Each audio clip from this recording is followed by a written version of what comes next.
কি এভাবে তাকাইছো কেন? আমার লজ্জা লাগে। কিসের লজ্জা গো নাতনি? তুমি এভাবে তাকাই থাকো কেন?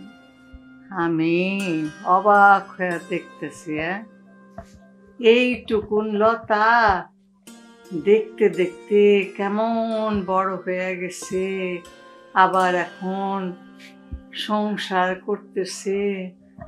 সংসারের মায়ায় নিজেরে কিভাবে জড়াইছে, স্বামীর সুখ তারে কিভাবে আপন করে নিছে।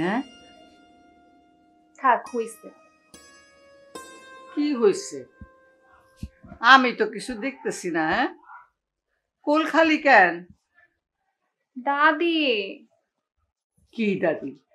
শোন, এখনই সময়, বুঝছিস? সময়ের 1 ফোঁড়, অসময়ের 10 ফোঁড়। ঠিক সময়ে গাছে যে ফল আসে সেই ফল ঠিক মতো পুষ্ট হয়, খাইতে স্বাদ হয়। আর অসময়ে যে ফল ধরে সেই ফল কোনো স্বাদ নাই, ধইরা যায়, নষ্ট হয়ে যায়। বুঝছি, এর পরের বার আসলে তোমার সাথে দেখাই করবো না। কিছুই বোঝো নাই তুমি। শোন, একটা কথা মন দিয়া শোন। গাছে সময় মতো ফল আসলে সেই ফল পুষ্ট হয়, স্বাদের হয়, সবাই সেই ফল খায়া খুশি হয়। আর অন্য সময়, অসময়ে যে ফল আসে সেই ফল খাইতেও ভালো লাগে না, পুষ্টও হয় না। বুঝছিস? বুঝছি, তোমার অশান্তিতে শান্তি মতো বসাও যাবে না। এই আমি উঠলাম। এই, উঠলাম কি রে? কতদিন পরে আসলি, দে আমার মাথা একটু বিলি কাইটা দে। এত আরাম করে কেউ আমারে বিলি কাইতে দেয় না। আয় আয়। তুমি বলছো তাই তোমার বিলি কাইটা দিতেছি, কিন্তু আমারে কোনো হাবি জাবি কথা বলা যাবে না। হাবি জাবি কথা না রে, ভালো কথা, উচিত কথা কারোরই ভালো লাগে না, বুঝছিস?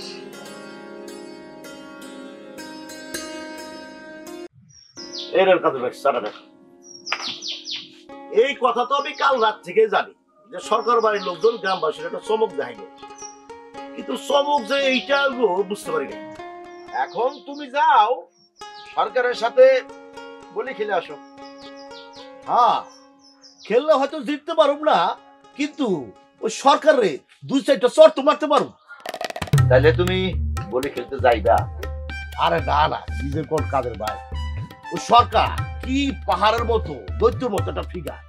ওই ফিগারটা যার শরীর উপরে পড়বো, হ্যাঁ তো লগে লগে কাই ওই বাড়ির মধ্যে যাওয়া লাগবো না, সোজা কবরে চলে যাবো। কিন্তু ব্যাপারটা হইলো, হঠাৎ করে সরকার এই চালটা কেন চাললো সেটা বুঝতে পারতেছি। আমার তো মনে হয় খান সাহেবের যে শক্তিশালী মুতালেব সরকার, এটা দেখাবার জন্য এই চমকটা দিচ্ছে। আচ্ছা, মানে এখন কি খান সাহেবের উচিত হবে চুপচাপ এটা দেখা? আমার তো মনে হয় উচিত হবে না।